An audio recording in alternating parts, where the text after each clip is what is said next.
let's start with the Cup of Carabao that overfloweth. At Wembley, Liverpool 1. What? Is this a spelling mistake? Newcastle 2? Before kick-off, this did feel like a story of excess of glory against complete abject woeful scarcity. Raw league-leading Liverpool, they'd won at their last 4 visits to the great Wembley Stadium. Newcastle, honestly, serial doom livers. 9 straight losses at that famed stadium. Really Groundhog Day of doom. I think we heard about that maybe 87 times during the match broadcast. 70 long years since they'd last won domestic silverware.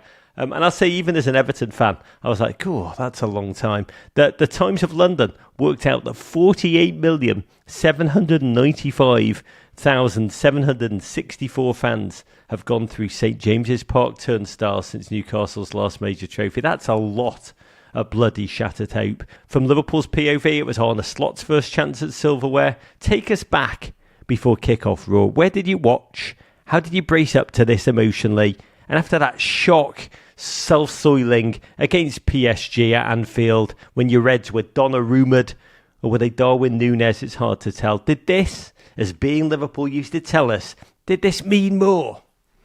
I think from my vantage point, Roger, it probably meant less, and that was the problem. So I watched it from the east stand of Wembley Stadium with my son. Oh, bless. You've got me all sympathetic, you bastard. You've taken away my ability to gloat. We were high up in the top tier of Wembley, which was, I think, we were basically where we watched it from last year when obviously Liverpool beat Chelsea in the Carabao Cup final. And in London yesterday, on the way to the stadium, which is kind of a 20-minute, half-an-hour journey, then you obviously have to walk around Wembley. 2 things were quite noticeable. One was there seemed to be a lot more black and white shirts than red ones, which was natural. I think a lot of Newcastle fans had made the journey down, made a weekend of it, wanted to be together to kind of commune with their fellow fans. But around Wembley in particular, and especially when we got into the Liverpool end, it was very subdued. There were quite a lot of empty seats around us right up until kind of 10 minutes before kick-off. People were chatting amiably, perfectly happy, no kind of discontent, obviously. But it felt very low-key. And then you looked out across Wembley to the other side of the stadium, and it was a sea of black and white scarves. There was twirling, there was waving, there was singing and dancing and general sort of revelry. And it gave me, and I think this is not hindsight talking, it gave me a slight sense of unease because, to be honest, my main priority on the day had been making sure my son got to Wembley safely. That was my priority. I had to look after him, make sure he was okay on the train and stuff. And then we got in, and for the first time I really thought about the game, and I thought, those people over there, they look like this is much more important to them than it is to these people around me. And if the players have the same approach, we might have a problem. And your son just said, Dad, don't worry about me. I'm just kind of trying to keep these 12 Eales down. But of course, talking about great under-7s, future star. Well, yeah, I mean, it's an important part of the day is getting an under-7 to drink heavily, Rog. Yeah. Now, he was taking it all in. And you were like, at the end, I imagine you being like, son, this feeling we're feeling here, let's never feel it again. Channel in the it. Under-7s. Yeah, channel it in the Under-7s league. You take this and you make it your fuel. Yeah, exactly. Watch out, other Under-7s. And your son's just like, oh, this is my first hangover. But we got a lot to get to before we break down your beautiful, beautiful child's first night on the bevies. But the early play ran up and down that Liverpool right. Newcastle looked so perky from the off. Tonali particularly was endeavour-filled. Snapped at Liverpool with no respect. It was open, it was heavy armour. It's pretty grapple. Newcastle were edging it. We've got to say that Liverpool, that vaunted midfield, looked very heavy-legged from the off. McAllister, Szoboszlai's headband, the longer the season goes on, it looks ever higher up. It's as if he's wearing a piece of Andre Agassi's stick-on hair at this point. And poor Gravenberch looked knackered. Newcastle began to really assert themselves. They won corner after corner. I think there have been 2 in which someone thought it was wise that 5'9" Alexis McAllister was responsible for marking the giant slab of granite that is 6'6" Dan Burn. On the third, Trippier's corner met with a thunderous headbutt by Dan Burn. Cue explosive noise audible right here in New York. It was like a thumping drive of a header. Went in on the bounce. Honestly, this was magic in itself. Newcastle's first goal at Wembley since 1976, and it has to be said. I don't know if you felt it in the moment. You probably felt an agony, but it was beautiful. It was big Dan Burn, the local boy, a totem of all that is good about that area, who scored it. In a week, he got his first bloody England call-up. He's 32 years of age. Childhood Newcastle supporter. This story is well worn at this point. Came through at the Newcastle Academy. I think it was an agony for him. Heartbreak at aged 11. Was kicked out. Had really a journeyman's career to begin with. Played non-league with Darlington, Fulham, Wigan, Brighton. Really a late bloomer.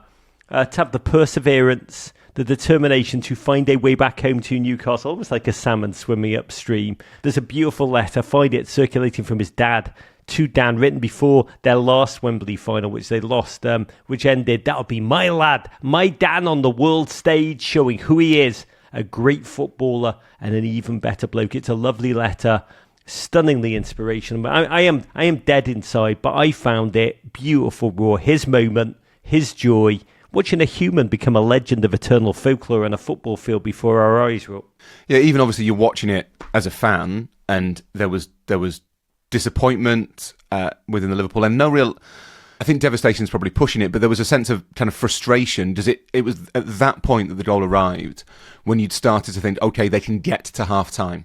Just get to half-time, 0-0. The first half has been poor, not disastrous. I thought that although Newcastle were clearly on top, there weren't that many chances in that first half, and you could see a world in which Liverpool improved considerably in the second half and won. So you're dealing with all of that, but at the same time, it's impossible not to be pleased for Dan Burn. And I think we forget that in a world that is kind of overly run by the sentiments you see on social media. That's not really how people interact with each other. And although I'm not going to pretend that anyone in the Liverpool end turned around and said, well, I'm just really pleased for Dan Burn. I think most fans understand some element of his story. They realise that it's a hometown kid scoring for his hometown club.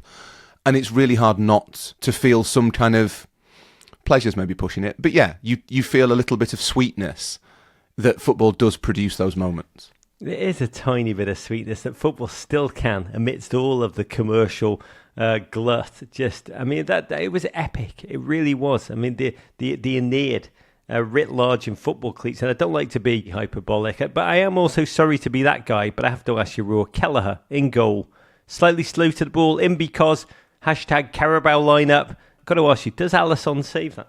I don't know. I think there's two kind of question marks over that goal, and they're both understandable on kind of a human level. One is that, yeah, you play Kelleher because he's the Carabao Cup goalkeeper, and you have to show faith in him. He was the goalkeeper who won the cup for Liverpool last year. Could he have saved it? Possibly. Yeah. I mean, it's not right in the corner, as you say. It kind of went in on the bounce.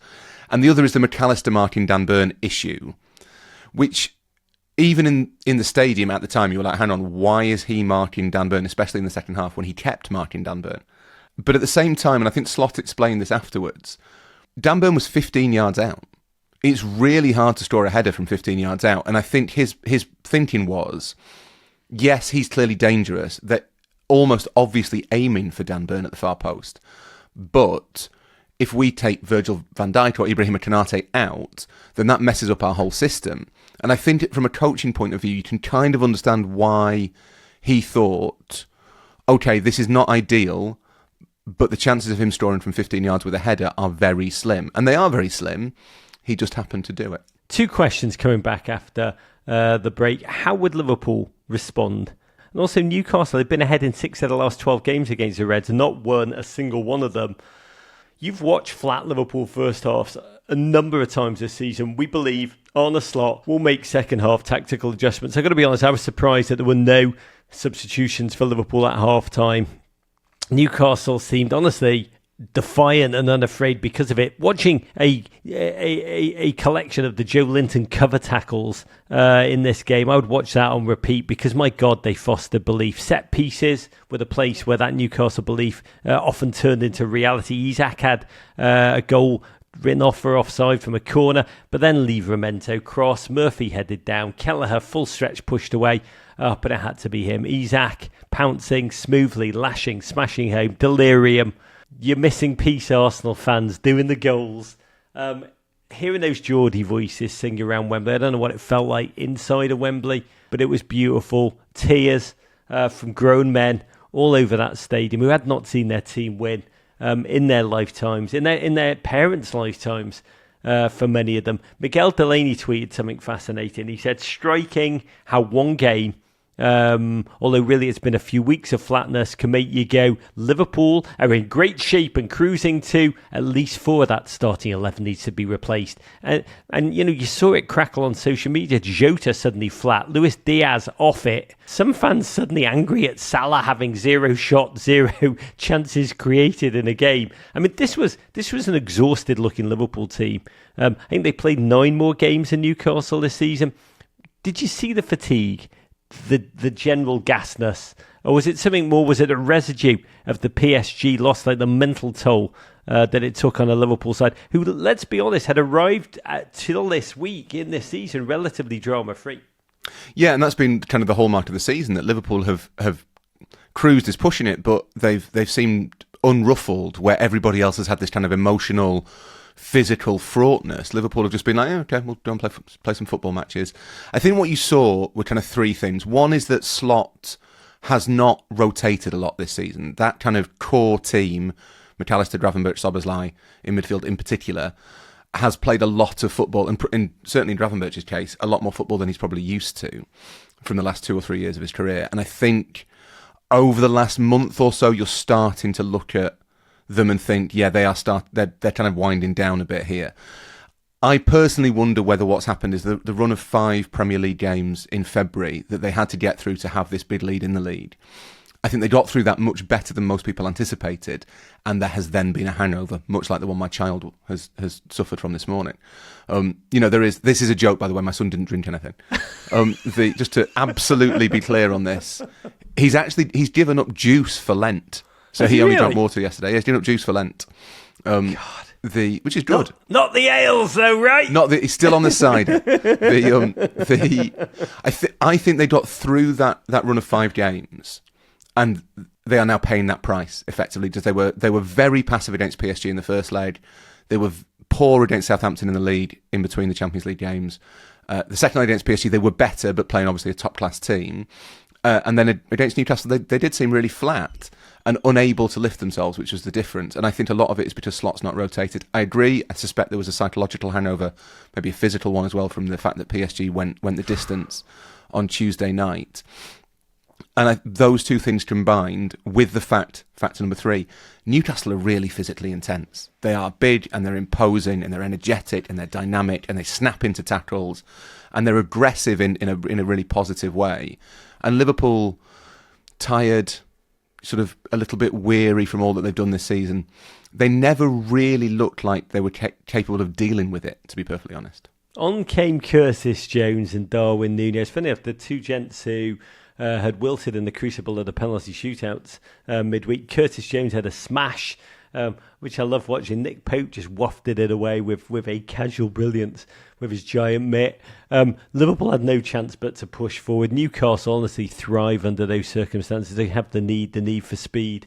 They seem to break at will. Really incredible for spells to watch Liverpool, Slot's Liverpool, look at times desperate. They did conjure a late Chiesa goal deep into injury time. I think probably thousands of Liverpool fans had already left.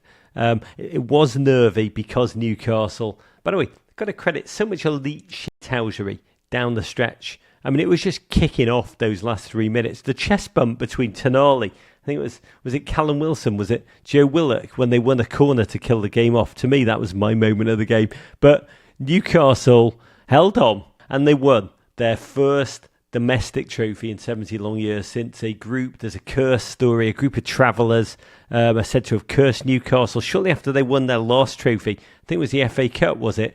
They were evicted from the training ground right after the players got back and cursed the team. This is the seismic nature of what we saw. It's essentially the English equivalent of the Billy Goat curse being lifted from the Cubs. First trophy of any kind. They won a bauble in 1969, something called the Intercity Fairs Cup, which was designed by UEFA, I crap you not, to, quote, boost trade fairs. I think 30 other English clubs have won something since then.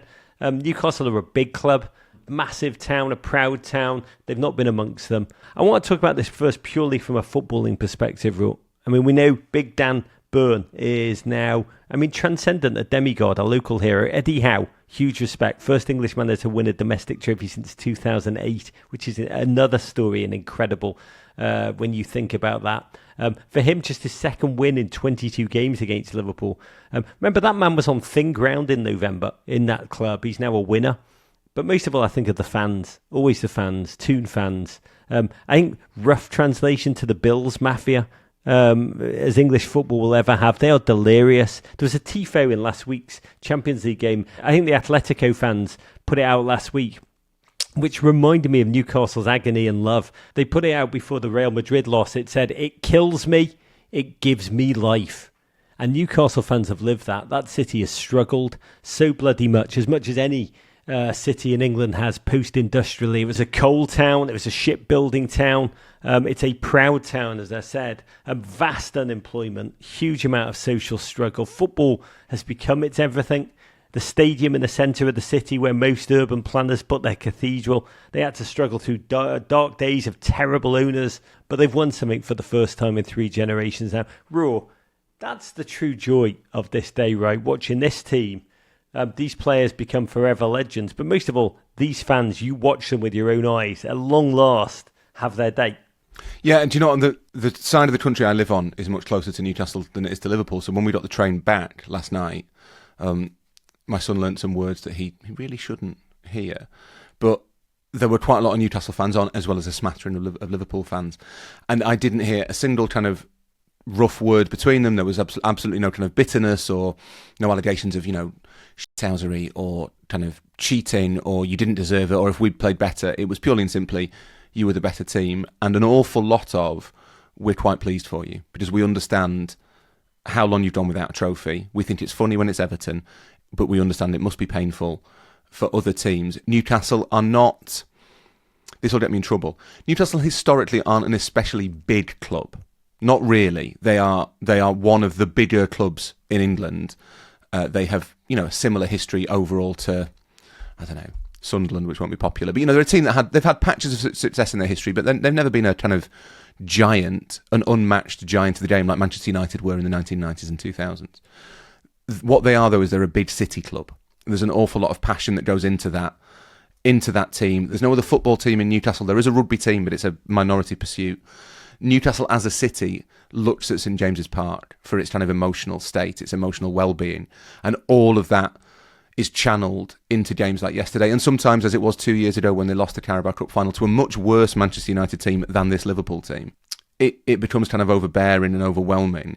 But I think yesterday they harnessed it, and they seem to feed on that energy. And what's most impressive about the coaching job that Eddie Howe has done at Newcastle is that he has given a team that has been constructed quite expensively. Newcastle have not held back in the transfer market, whatever their fans say about PSR. He has given a team a real identity, which is tough in itself, but he's given them an identity that fits with the city. And I think that is an incredible piece of work. By the way, Scousers and Geordies, Newcastle denizens, as well as Glaswegians, always seem to get on, often, I think, because of their love of football and the way their cities have been shaped or essentially in the post-industrial era been battered by the economic realities of Britain. So that train ride, I wasn't on it, but I've been on it, and there is a lot of love and a lot of mutual respect there. But we do need to acknowledge one thing, which is Newcastle's nation-state ownership, which underpins all of this. Saudi Arabia's Public Investment Fund took over the team October, was it 2021? Essentially to use the club as a front, like a Live Golf or a Ronaldo to the Saudi League kind of prop, which we've got to acknowledge. There's a massive feel-good nature at the moment, but the duality, the cognitive dissonance almost has to kick in, because this Newcastle victory it's really become the whole point of a sports washing initiative to seize these feel-good moments, make them seem magical, inject the rebranding of the nation state into them. We did a whole podcast series on this subject. If you want to know more, listen to it, World Corrupt Season 2. But Raw, how do you square that circle? Because football's never very good at squaring any circle that makes you try and hold the emotional and the rational side by side.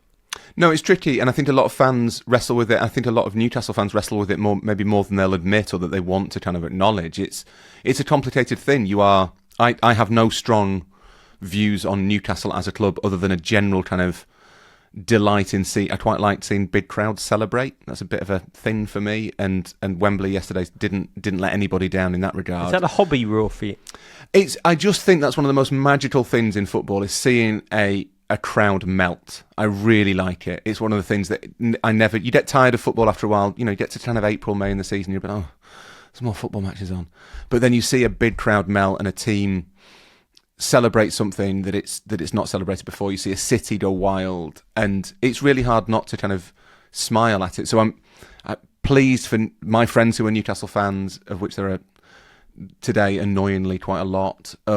I'm pleased for my son's friend. My son's got a couple of friends who are Newcastle fans. They're delighted. That's brilliant. I think it's great. I think it's good for the city. I trained in the city as a journalist. I have a little bit of fondness for the city of Newcastle. But at the same time, I'm conscious that whole team, that city, that club, that institution, what it means, has been co-opted by a nation state that does not ultimately have that team's best interests at heart. It's got its own best interests at heart. The Saudi PIF would dispense with Newcastle if they felt it better suited their investment strategy. That is the reality of football allowing nation states to own football teams, which should never have been allowed to happen. And you have to live with that. You have to find a way to simultaneously feel some kind of vicarious pleasure for the people of Newcastle, and they've waited long enough.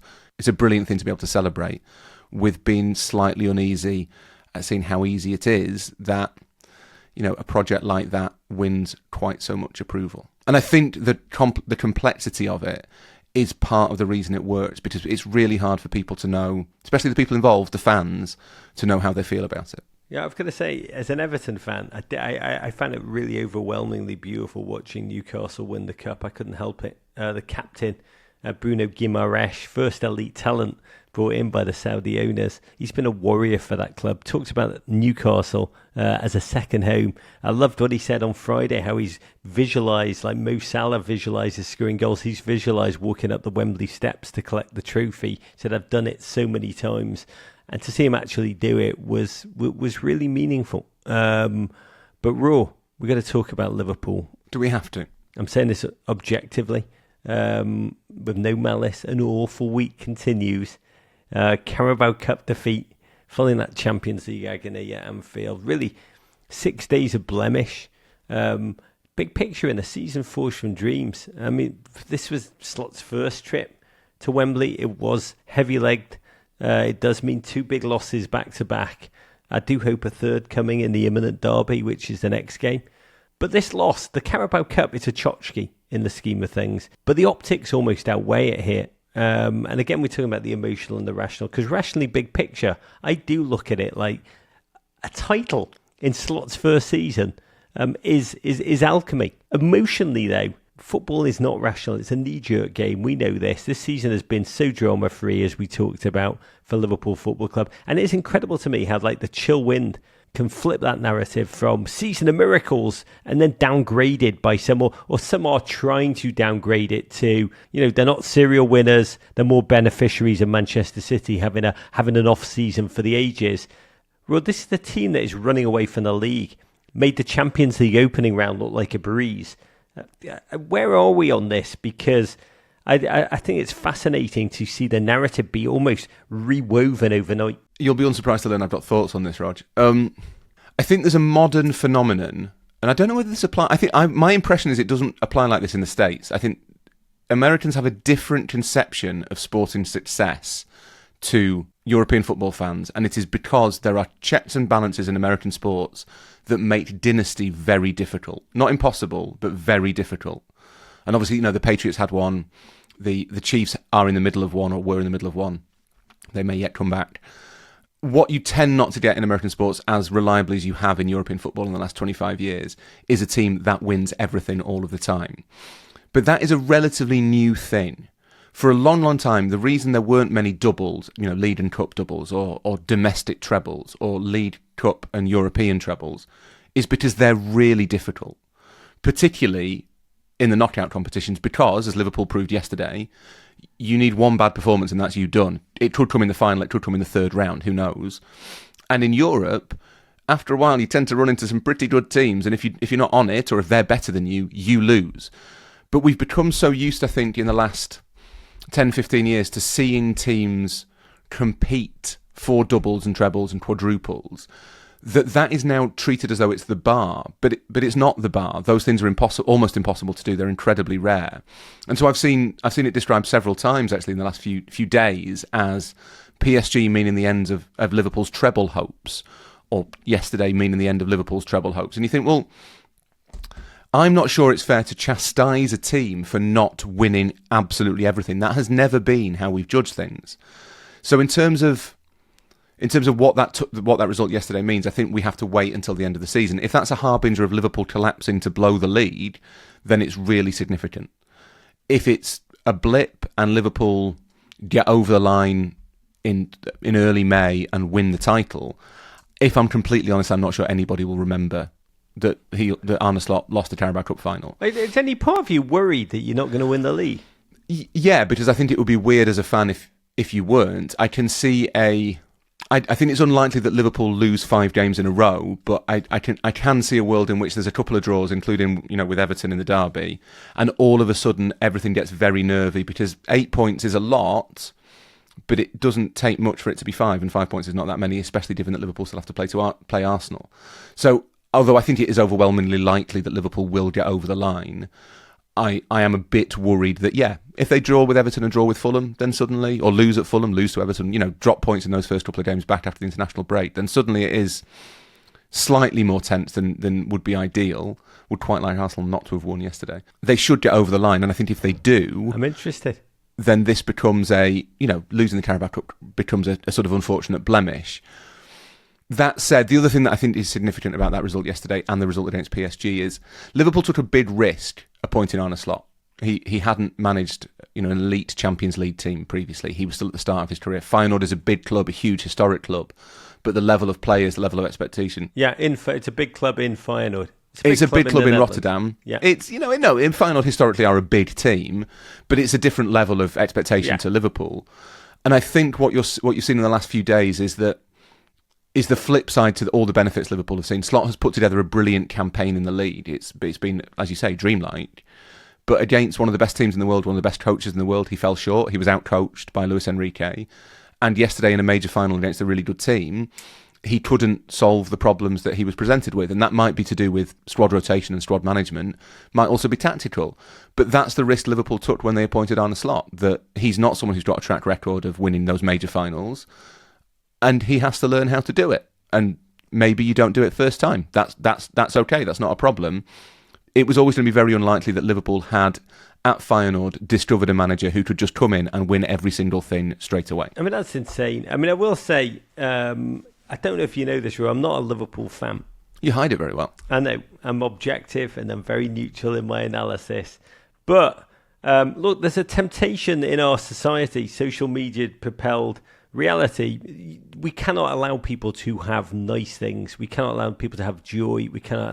We like to strangle other people's joy. And I'm watching this in the last 18 hours with Liverpool fans. We have to create. You cannot have your joy. This is our little crevice to rip open and make you feel as crap as we're all feeling. I'll just say this honestly. I can't believe I'm saying this. Liverpool fans, you know that I'm a horrible person. But trust me when I say this, I know it's been a terrible week, a hard week, a frustrating week, a disappointing week.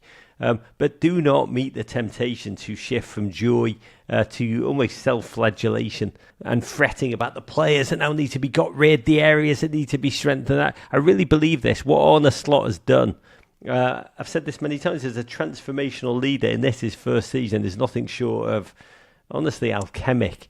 And I just hope that you can continue to marvel at it and savour it. I think that's absolutely right. It strikes me as being... I can't believe I just said that. It's a really modern football thing. It's a world thing. You cannot... It's a British thing.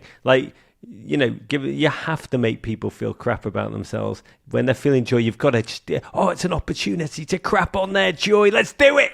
But it's also it's set up so that everybody fails all of the time. That unless you win the quadruple, there is always a question mark. And I think to an extent that's a construct of a media that piggybacks on football in the way that it does. It's such a sort of driver of interest that it's much better. It's quite hard if just like Liverpool have won the league and that's really good, well done, is not nearly as interesting as Liverpool must improve after losing the Carabao Cup final. But I'm going to give the final word on this, Rog, to my son. Please.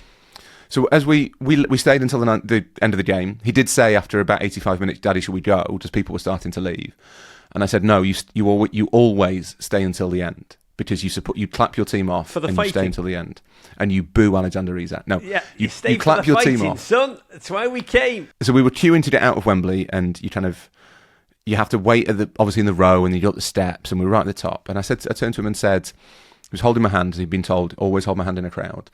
And I said, "Are you feeling it? Are you okay, mate? Are you okay?" And he went, "Well, I'm a bit wibbly wobbly." And I thought that's really heartbreaking. And you could hear people go, like that around him. And then as we got out of the stairwell and onto the concourse, you heard people start singing, and they were singing, "Now You're Gonna Believe Us, We're Gonna Win the League." And they sang it all the way down the steps, and the 5-6 flights of steps out into the night sky around Wembley. And I looked down when the singing stopped and we were walking towards the station. I looked down at him and he was smiling again. And I think that is Liverpool fans' reaction to yesterday. God. If they get over the line in the league, that's all that matters. Oh, Ro, that is so beautiful. I'm so glad you both told us that story and had that moment with your son. I've taken my kids to Wembley twice to watch Everton in their lifetimes.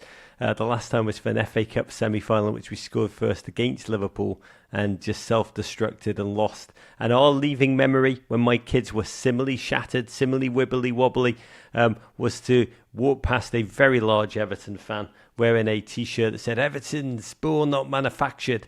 A very, very large man urinating against the side of Wembley. And as my youngest son, who was then 4, walked past him, he just said, "Why do they always effing find a way to do us?" So your son's final memory, uplifting in defeat. Mine, slightly different. Why is he urinating against the side of the building, Dad? I think was the first question. To be fair, that's what we do, son. Knobs out. We walked to Wembley Central rather than Wembley Park. Wembley Park is the main one at the top of Wembley Way. Yeah. Wembley Central is about 10-15 minutes away. And we got down this little side street to get at the back entrance to the station, and there was a big kind of old abandoned warehouse with a load of people standing outside urinating.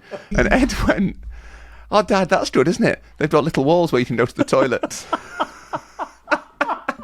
Little walls. And that is why Wembley is such a vaunted stadium. That's the tradition, Americans. When you get over... By the way, we've just unleashed thousands of Americans who will go over to Wembley in the years to come and will just think you can just urinate everywhere. Please don't do it, America. It's a free zone. By the way, also sponsors listening are thinking, maybe we can sponsor that activation. Walls where you just urinate outside the stadium is brought to you by Pennzoil. Surely it's one for... Do you have Tenor in America? Is that an American thing? Not yet. Should we? What is it? The adult... what's the word? Leakage pants?